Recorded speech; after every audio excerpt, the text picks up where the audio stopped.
الحمد لله نحمده ونستعينه ونستغفره ونؤمن به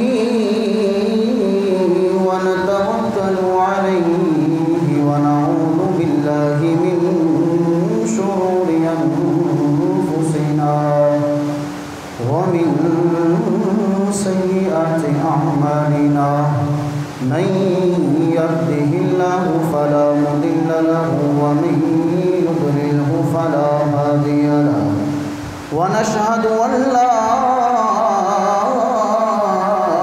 إله إلا الله وحده لا شريك له ونشهد أن سيدنا وسندنا وملجأنا محمد صلاة وسلاما عليك يا سيدي يا سيدي يا سيدي يا رسول الله. أما بعد فأعوذ بالله من الشيطان الرجيم. بسم الله الرحمن الرحيم. قل لا أسألكم عليه أجرا إلا المودة في القربى. صدق الله مولانا العظيم وصدق رسوله النبي الكريم الأمين ونحن على ذلك لمن الشاهدين والشاكرين والحمد لله رب العالمين. مولاي صل وسلم دائما أبدا على حبيبك خير الخلق كلهم. هو الحبيب الذي ترجى شفاعته لكل حول من الأحوال مقتحم. يا رب بالمصطفى بلغ مقاصدنا واغفر لنا ما مضى يا واسع الكرم. بلغ العلا بكماله كشف الدجى بجماله حسنت جميع خصاله. صلوا عليه وآله. سب مل کے بڑی الصلاۃ والسلام علیک یا سیدی یا رسول اللہ وعلی آلک واصحابک یا سیدی یا حبیب اللہ. آپ حضرات کو معلوم ہے کہ آج کوئی جمعہ کا بیان نہیں ہے. یہ ایک مخصوص عنوان کے تحت ایک مخصوص محفل سجائی گئی ہے. تو آپ حضرات کو یہ بھی معلوم ہے کہ جمعے کے بیان کے اندر اگر آپ کچھ بھی نہ بولیں تو میں کچھ نہیں کہتا. اگر محافل کے بیان میں کچھ نہ بولیں گے تو پھر میں آپ سے کلوا کے رہوں گا. تو مجھے بار بار نہ کہنا پڑے بلکہ آپ خود ہی حضور علیہ الصلاۃ والسلام کی ذات مبارکہ پر درود پاک پڑھنا شروع کر دیں. الصلاۃ والسلام علیک یا سیدی.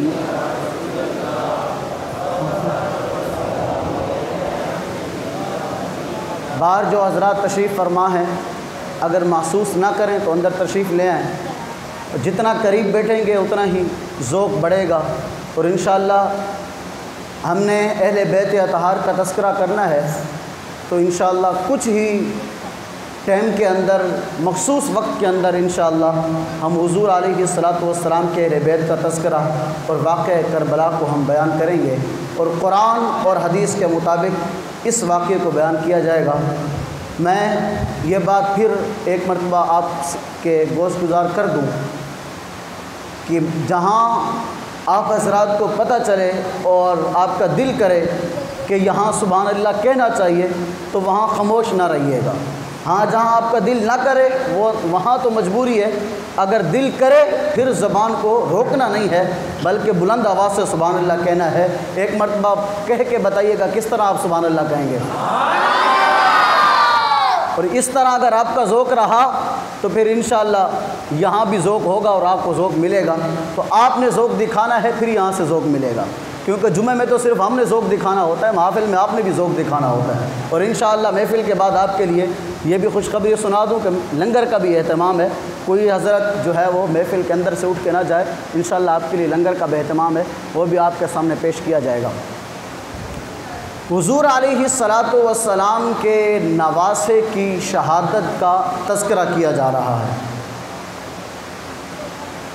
تھوڑا غور کریے گا، رسول اکرم صلی اللہ تعالی علیہ وآلہ وسلم کے جس نواسے کی شہادت کا تذکرہ ہم یہاں بیٹھ کے کر رہے ہیں، بیٹا خاموش، ابھی آواز نہیں آنی چاہیے، خاموش،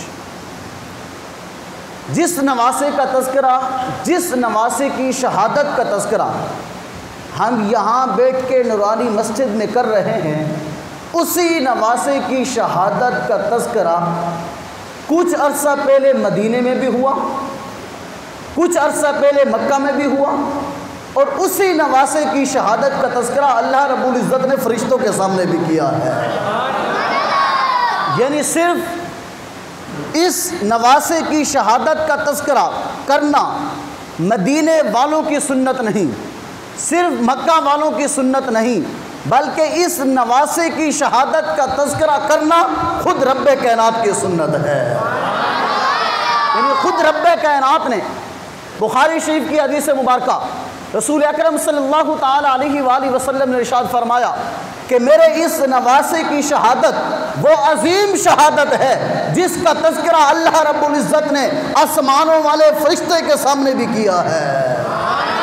یعنی رسول اکرم صلی اللہ تعالی علیہ وآلہ وسلم کے قول کے مطابق، آپ کے فرمان کے مطابق، یہ وہ شہادت عظمی ہے جس کا تذکرہ آسمان کے فرشتوں کے درمیان بھی کیا گیا ہے۔ پھر آج کل لوگ شہادت امام حسین کو، ذرا غور کریے گا، شہادت امام حسین کو اور واقعہ کربلا کو لوگوں میں غم پھیلانے کے لیے بیان کرتے ہیں۔ تو کیا واقعہ کربلا لوگوں میں غم تازہ کرنے کے لیے بیان کرنا ٹھیک ہے کہ نہیں؟ اعلیٰ حضرت امام اہل سنت آپ لکھتے ہیں کہ اگر واقعہ کربلا کو، حضرت امام حسین کے اس شہادت کو لوگوں کے سامنے غم تازہ کرنے کے لیے کیا جائے تو یہ تذکرہ کرنا کفر ہے، تذکرہ کرنا کفر ہے، کیونکہ اس واقعہ کربلا کے اندر تم نے ایک ہی رخ دیکھا، رونے دھونے والا رخ جو ہے وہ آپ نے رخ دیکھا، رونے دھونے والا رخ نہ دیکھو، بلکہ اللہ رب العزت نے امام حسین کو جو صبر دیا تھا وہ صبر دیکھو، امام حسین کو وہ جو رتبہ دیا ہے وہ رتبہ دیکھو، امام حسین کو جو مرتبہ دیا ہے وہ مرتبہ دیکھو، امام حسین نے کس طریقے سے اسلام کو بچایا ہے وہ راستہ دیکھو، امام حسین نے یزید کے سامنے کھڑے ہو کے کس طریقے سے آواز بلند کی ہے، اس آواز بلند کرنے کے طریقوں کو دیکھو، حضرت امام حسین نے کس طریقے سے اپنی اولاد کو دین مصطفی پر قربان کیا ہے، اس طرح قربان کرنے کے لیے تم بھی تیار ہو جاؤ۔ یہ واقعہ کربلا کا مقصد ہے، رونے دھونے کے لیے واقعہ کربلا کو بیان نہیں کیا جاتا، بلکہ اعلیٰ حضرت نے تو بالکل ہی یہاں آ کر فتویٰ جاری کر دیا کہ جو رونے دھونے کے لیے، غم زدہ کرنے کے لیے، امت کے اندر غم تازہ کرنے کے لیے اس واقعے کو بیان کرے گا تو یہ واقعہ بیان کرنا پھر کفر ہے۔ ہاں، واقعہ کربلا جس طریقے سے اہل سنت بیان کرتے ہیں یہی قرآن کا سبق ہے، یہی حدیث کا سبق ہے۔ اب آگے چلیے، واقعہ کربلا پیش کیسے آیا؟ لوگوں نے تو کہا کہ بڑی مظلومیت کی حالت میں حضرت امام حسین نے کربلا کے اندر فریادیں کی، بڑی مظلومیت کی حالت میں اس نواسے رسول پر تشدد کیا گیا، ظلم کیا گیا۔ یہ کس طریقے سے مارکا پیش آیا، ذرا غور سے سنیے گا۔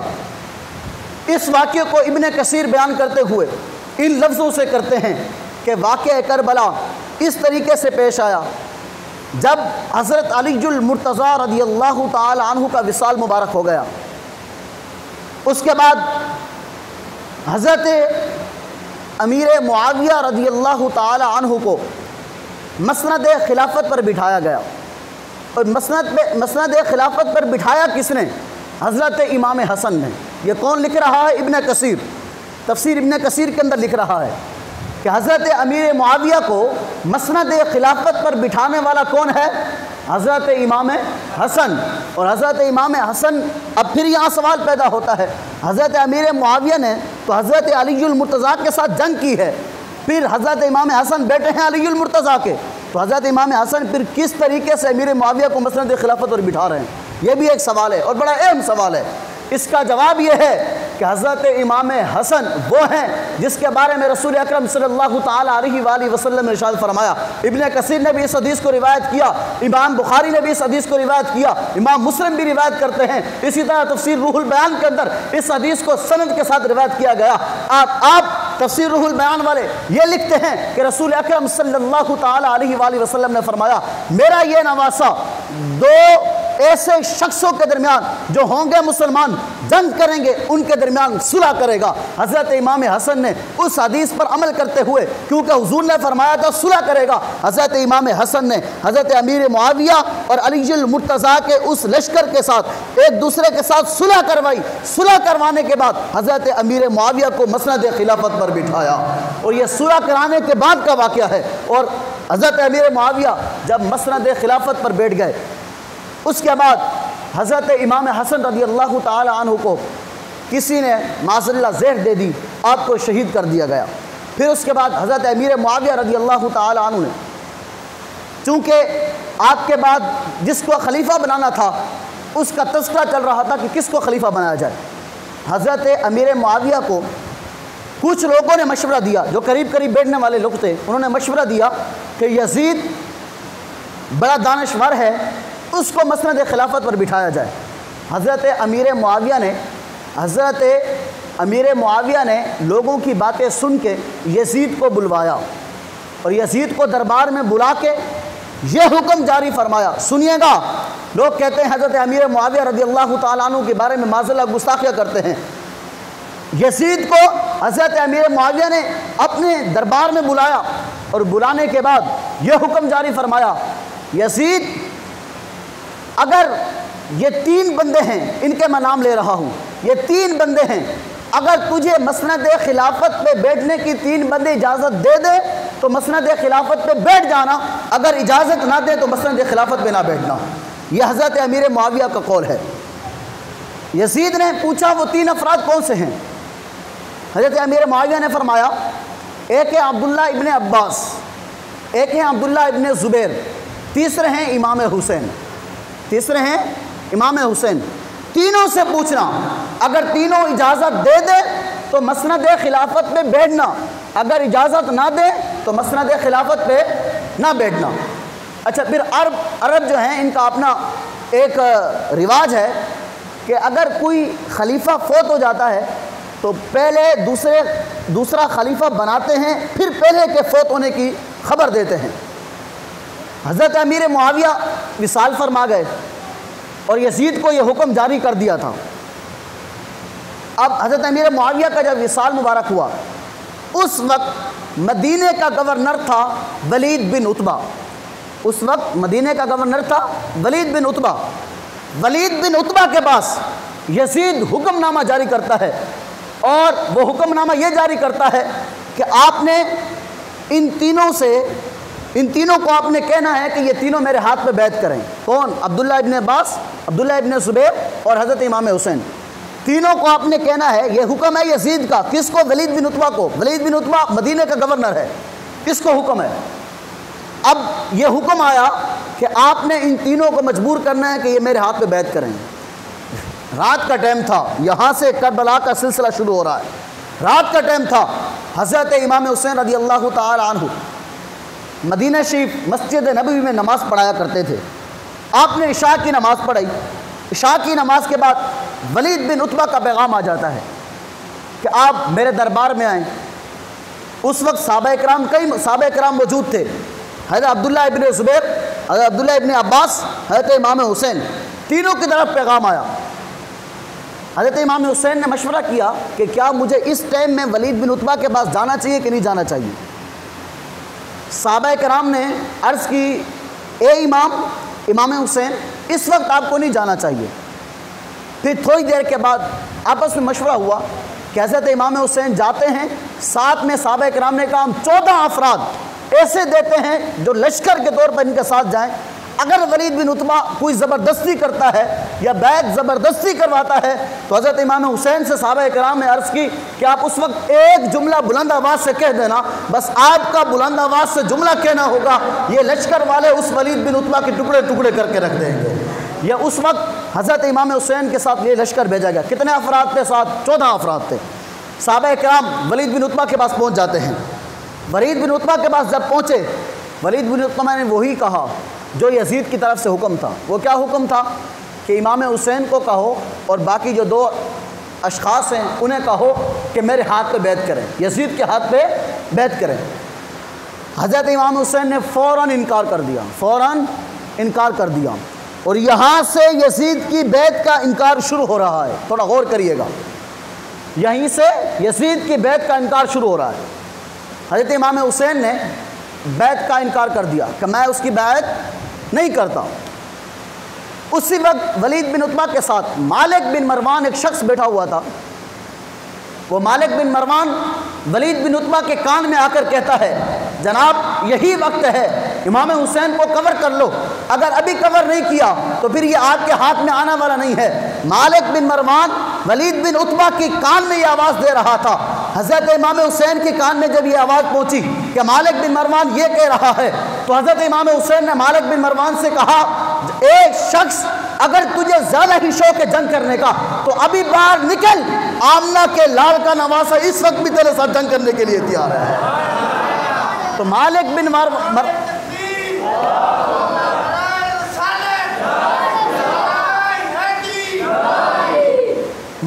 مروان کے اس جملے کا جواب دینے کے بعد حضرت امام حسین اٹھتے ہیں، مدینہ شریف تشریف لے جاتے ہیں، اور صحابہ کرام، چند صحابہ کرام آ جاتے ہیں، بات ہوتی ہے، آپس میں مشورہ ہوتا ہے۔ بات یہاں تک طے پاتی ہے کہ حضرت امام حسین آخر کار فیصلہ کر لیتے ہیں کہ میں یہاں، چونکہ مالک بن مروان وہ جو میرے ساتھ جنگ کرنے کا اعلان کر رہا ہے، تو حضور علیہ السلام نے فرمایا، یہ حدیث مبارکہ ہے، حضرت امام حسین نے اس وقت یہ لفظ ارشاد فرمایا کہ رسول اکرم صلی اللہ تعالیٰ علیہ وآلہ وسلم نے ارشاد فرمایا تھا کہ ایک ایسا مینڈا ہوگا جس کی وجہ سے مدینہ شریف میں خون بہایا جائے گا، میں وہ مینڈا مرنا نہیں چاہتا، اس لیے میں مدینہ شریف چھوڑ کے چلا جاؤں گا۔ حضرت امام حسین نے یہ جملہ کہا۔ اب یہ جملہ کہنے کے بعد رات کا وقت ہوتا ہے، کچھ دیر گزرتی ہے، صبح صادق سے پہلے حضرت امام حسین روضہ رسول کے بالکل سامنے، جہاں حضرت فاطمہ الزہرا رضی اللہ تعالی عنہ کا گھر مبارک ہے، اس کے سامنے کھڑے ہو کے، جنت البقیع کے ساتھ وہاں سے کھڑے ہو کے روضہ مبارک کی طرف منہ کر کے حضرت امام حسین رسول اکرم صلی اللہ تعالی علیہ وآلہ وسلم کی بارگاہ میں عرض کرتے ہیں، نانا جان، آج میں آپ کا شعر چھوڑ کے جا رہا ہوں، آج میں آپ کا شعر چھوڑ کے جا رہا ہوں، آپ نے بڑی کرم نوازی کی مجھ پر، بڑی آپ نے شفقتیں کی ہیں، لیکن نانا جان آج آپ کا شعر چھوڑ کے جا رہا ہوں۔ حضرت امام حسین یہ کہہ کر مدینہ شریف کو دوسری مرتبہ سیدہ فاطمہ الزہرا کے گھر کو تالا لگا۔ پہلی مرتبہ اس وقت لگا جب حضرت علی المرتضیٰ کوفے میں گئے، اس وقت مدینہ شریف میں سیدہ فاطمہ الزہرا کے گھر کو تالا لگا، اور دوسری مرتبہ اب تالا لگ رہا ہے جب حضرت امام حسین مدینہ شریف چھوڑ کے جا رہے ہیں۔ حضرت امام حسین مدینہ شریف چھوڑ کے، اچھا یہ کون سا حسین ہے؟ کون سا حسین مدینہ شریف چھوڑ کے جا رہا ہے؟ کون سا حسین اپنے نانا کی اس روضہ رسول کو چھوڑ کے جا رہا ہے؟ وہی حسین جس کے بارے میں حضرت ابو ہریرہ رضی اللہ تعالی عنہ یہ حدیث روایت کرتے ہوئے فرماتے ہیں کہ یہ رسول اکرم صلی اللہ تعالی علیہ وآلہ وسلم کی آل پاک کے اندر یہ واحد ایسا بچہ ہے جس کے ساتھ حضور نے اتنا پیار کیا ہے۔ حضرت ابو ہریرہ بیان کرتے کرتے یہ فرماتے ہیں، ایک دن ایسا ہوا حضرت امام حسین چل کے آئے، رسول اکرم صلی اللہ تعالی علیہ وآلہ وسلم بیٹھے تھے، حضرت امام حسین آئے، آ کر حضرت امام حسین رسول اکرم صلی اللہ تعالی علیہ وآلہ وسلم کے سامنے عرض کرتے ہیں، نانا جان کھڑے ہو جائیے۔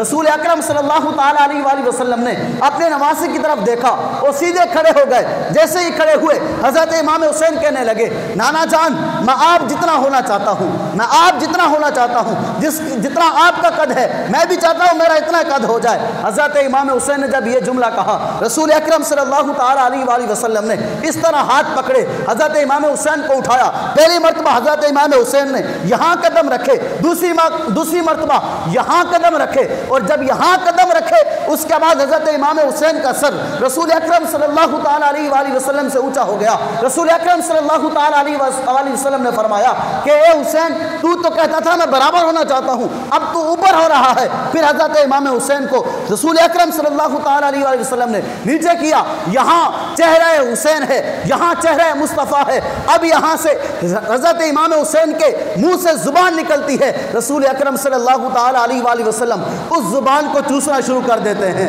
اس زبان کو چوسنا شروع کر دیتے ہیں۔ پھر چوسنے کے بعد حضرت امام حسین کو سانس سلا دیتے ہیں۔ حضرت ابو ہریرہ روایت کرتے ہیں کہ جیسے ہی سانس سلایا، کبھی یہاں سے سونگ رہے ہیں، کبھی امام حسین کو یہاں سے سونگ رہے ہیں، کبھی یہاں سے سونگ رہے ہیں۔ میں نے پوچھا یا رسول اللہ، امام حسین کو سونگ کیوں رہے ہیں؟ رسول اکرم صلی اللہ تعالیٰ علیہ وآلہ وسلم نے جواب دیا، اے ابو ہریرہ، میں حسین کو سونگ اس لیے رہا ہوں کیونکہ اس میں سے مجھے جنت کی خوشبو آتی ہے۔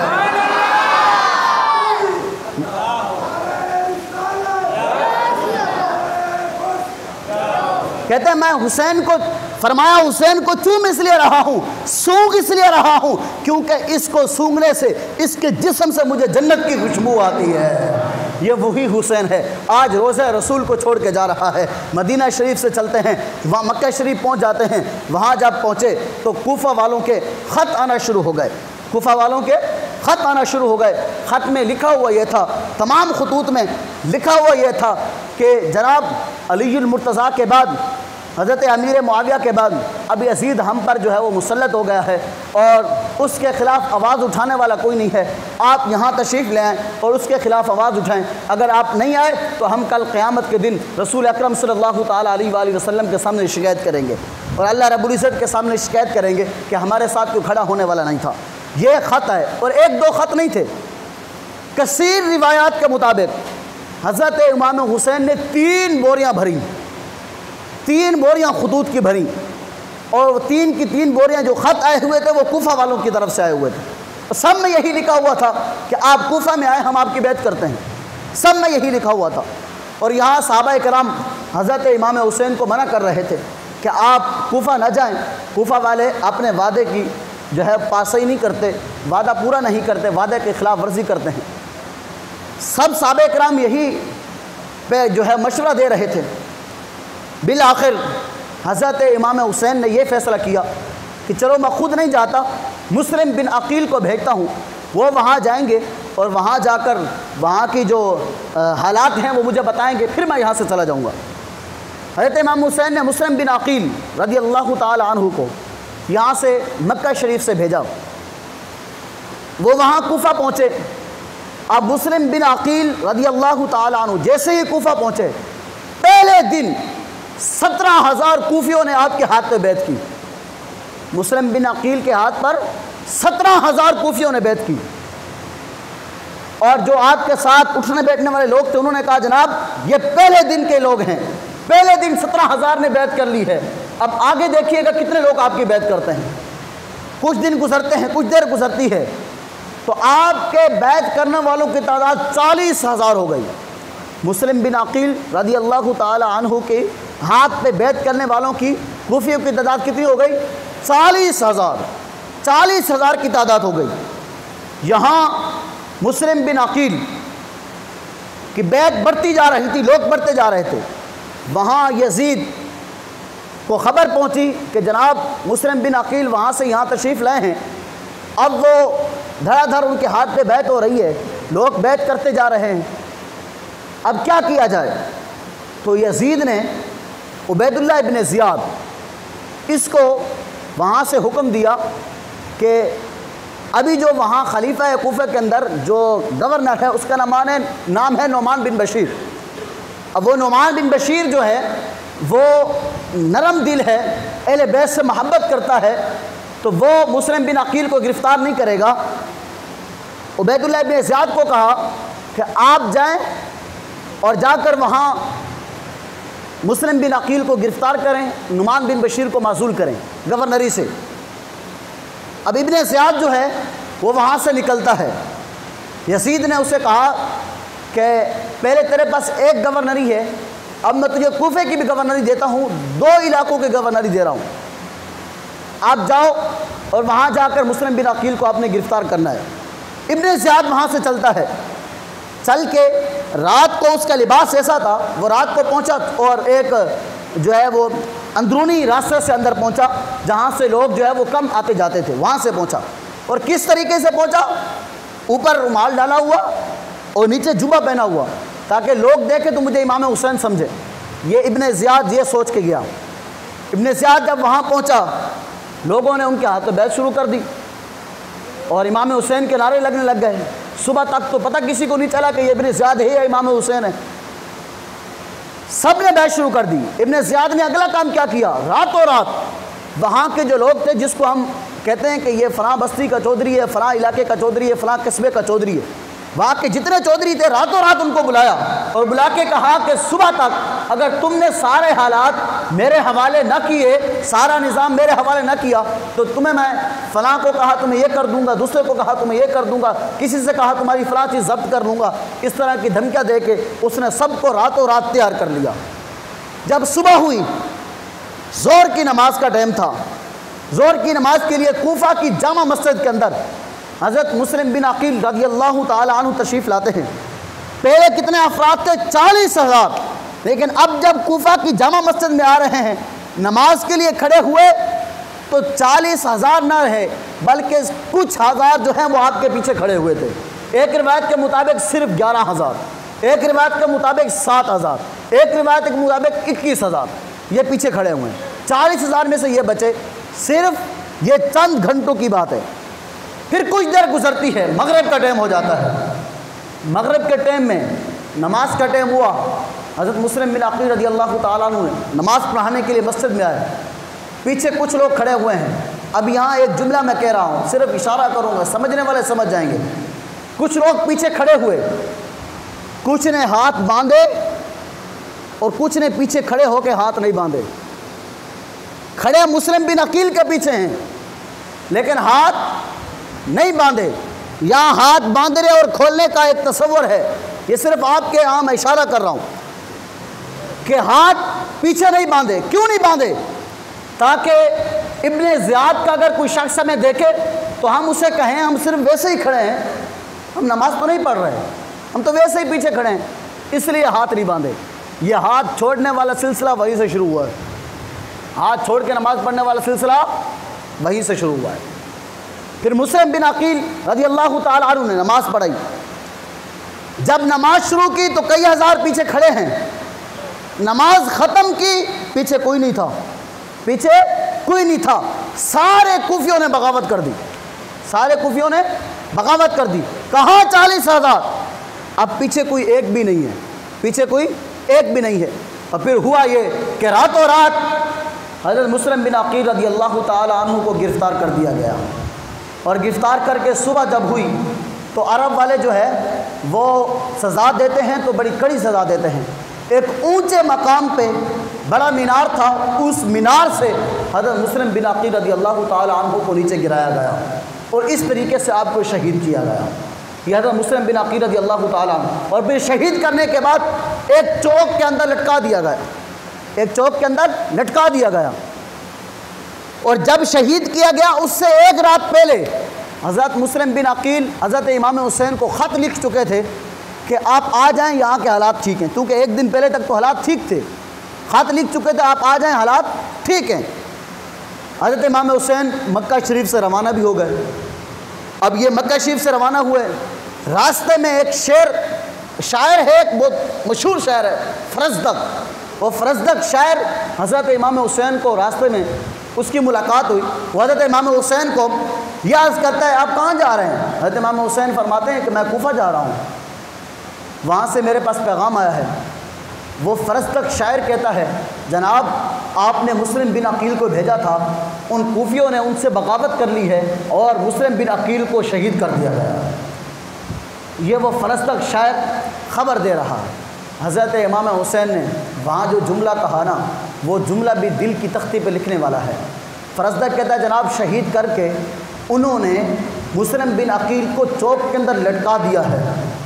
حضرت امام حسین پوچھتے ہیں فرزدق یہ بتا مسلم بن عقیل نے سر تو نہیں جھکایا؟ مسلم بن عقیل نے یزید کی اس حکومت کے سامنے سر تو نہیں جھکایا؟ فرزدق کہتا جناب سر نہیں جھکایا، شہید ہو گئے، جان دے دی، لیکن سر نہیں جھکایا۔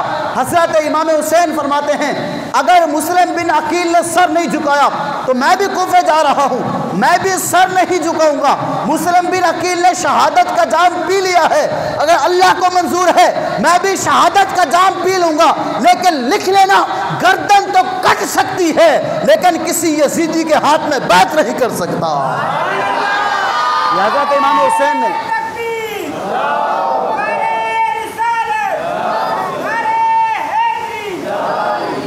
حضرت امام حسین نے یہ جواب دیا۔